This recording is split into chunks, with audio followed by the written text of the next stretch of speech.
ಎಲ್ಲರಿಗೂ ನಮಸ್ಕಾರ. ಓಂ ಶ್ರೀ ಸದ್ಗುರುವೇ ನಮಃ. ಈ ಸಸ್ಯದ ಹೆಸರು ದೊಡ್ಡ ಪತ್ರೆ ಅಥವಾ ಕೆಮ್ಮಿನ ಎಲೆ ಎಂದು ಕರೆಯುತ್ತಾರೆ.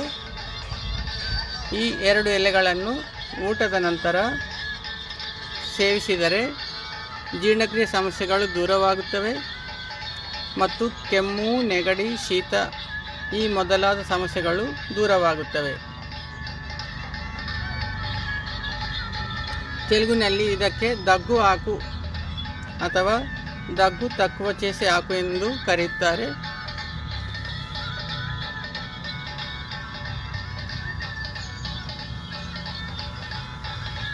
ತುಂಬ ಉತ್ಕೃಷ್ಟವಾದ ಶ್ರೇಷ್ಠವಾದ ಎಲೆಯಾಗಿದೆ.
Thank you for watching.